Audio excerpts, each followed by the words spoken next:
I watched the first 2 episodes with Irvin, and to be honest with you, we were both mixed.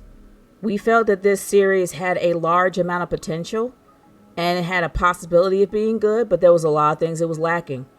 Number one, the biggest mistake that this show has made is by being based off of the Rebels as well as the Clone Wars shows, because not everybody's watched them all the way through. So you have to find a way to grab a new audience as well as the audience that remembers the shows, as well as Star Wars fans that are out there. Now, this is a character that they made on their own, so you would think that they would actually care more about it. And unfortunately, after watching all 8 episodes of this series, they didn't. Every character on this show lacked emotion, even in the areas that counted.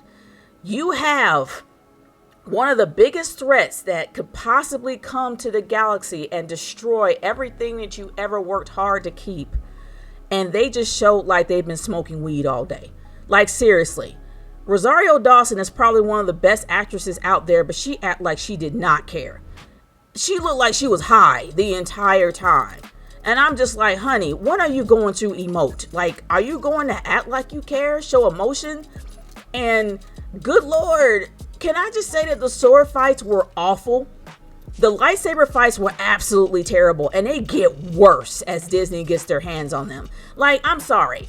I watched the prequels as well as the original trilogy. They have far better lightsaber fights in that entire saga than what Disney's ever done. It gets worse as time goes on. And anything that Rosario Dawson did with the lightsabers was slow. That's why I'm like, honey, where's your head at? Seriously. Now, the character of Sabine Wren had a lot of potential to be a pretty decent character in the Rebel show, but she was incredibly annoying here. I don't know why there was so much focus on Sabine as well as the relationship with her and Ahsoka, because Sabine just did not act like she cared majority of the time. And I know she's a Mandalorian. Mandalorian's a warrior. She's hard-headed. This is how she was in the show. I get it. But good grief, the lack of emotion from her really was annoying. Everybody did not emote anything. Like, they were just stoic the entire time, and very little emotion came out. And that drove me nuts. Not only that, there was zero stakes at all on this show. Like, every time that you would see a ship get shot, it would just be a graze and no damage. You see someone get stabbed with a lightsaber, no damage. They could actually come out being fine. They'll just fall asleep in the hospital, wake up, hole's gone, fine, right as rain, go back to working. Really? Really? Usually when you have a lightsaber go straight through you, you're dead. That doesn't really happen here. And I think that's one of Disney's mistakes, is like there's no stakes. And a lot of the logic made no sense either. General Hera really, really bothered me because she definitely abused her authority, but somehow she was able to get out of trouble so many times. And I don't understand why. She had absolutely no proof to make the decision she made. She was constantly throwing her weight around. And there was no consequences at all for what she's done. And that bothers me too. The one thing that really bothered me is that Sabine put the entire galaxy in danger for a guy that she didn't love. What she would do, I'm sorry, the things that you would do for a guy in that way is love. Like, you have to completely love this person to literally put the entire galaxy in danger of a tyrannical madman taking over to get this person back. But there was no love there. Just companionship, I guess, which doesn't make any sense. And Ezra, when you finally saw him, he really wasn't much of a... he really wasn't in the scenes that much. At the times when they did fight together, but then all of a sudden they just kind of pushed him into a ship and told him to go home. I'm like, you did all this to get him with you, so why don't you just stay together? But they're so focused on Sabine and Ahsoka staying together, but you forget about the guy that you're fighting to get back. And not to mention, Grand Admiral Thrawn is a freaking joke. Let's be honest, he's supposed to be the most dangerous guy next to Vader.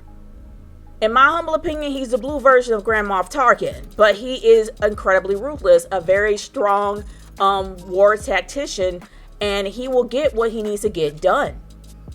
He was not even a threat here because he would lose a lot. He would talk big, but he would lose a lot, and he had no resources. So do you know how easy it would be just to find his location and nuke him out of the sky? Like, that's all you would have to do. The guy had no resources. Not to mention that Sabine had absolutely no proof to show that Ezra was even alive. And she went out of her way to try to find him when you had no proof. You just had a previous recording before he vanished. If she had proof, that's a whole nother thing. If she had proof, great. But my question is, Ezra decided to go live with the snail people, even though he knew that Thrawn was there. You didn't bother to try to contact people, your friends, to let them know what the threat would be? You didn't bother to contact Sabine and let her know, so she would have something to give to the new to the new rebellion, to the new republic of what was going on? There were so many questions that could have been answered, but for some reason they just chose to skirt around it and just continue, even though it made no sense. And then, of course, you would have to put the member berries in there by adding Anakin Skywalker, which made no rhyme or reason. The same thing with 3PO, that made no rhyme or reason. That absolutely made no sense at all to have them there, just to be like, oh, remember them? I mean, with Luke, it made more sense for him to be in the Mandalorian because he was alive around that time. But I'm sorry, the fact that you had a Force ghost of Anakin Skywalker show up just for the sake of was dumb. And 3PO showing up on behalf of Leia Organa, number one, it makes Leia look corrupt. The fact that she's going to help somebody lie about a mission that she didn't really tell her to go on, it makes her look corrupt. It makes his general look corrupt. It makes the entire council look messed up and stupid. This show in itself is just dumb. I wouldn't even waste my time even rewatching this. And the sad thing is, it had a lot of potential, but good Lord, they just failed. The ending, they just gave up. And you can kind of tell that they just gave up for the ending of season 8. It's not worth watching, y'all. It's not worth wasting your time. And for anyone that says that episode 5 is the greatest, it's because they've been starved for so long they settle for anything. But I'm sorry, I've seen bait like this before and they're not going to bait me. This entire season of Ahsoka gets a 1 out of 5. They didn't even try. They didn't even try to make this better because they're expecting people to watch it because of the name. But nah, I'm not going to waste my time with these people. And it's a shame that they had so much potential to be great, but they just gave up. But y'all, I want to hear what you guys think about this. Leave your comments in the comment section below. If you like what I'm doing, by all means, subscribe, like this video, and share it with your friends. And I do want to hear what you guys think about Ahsoka in the comments below. That is it for me. I will talk to y'all later. Peace out.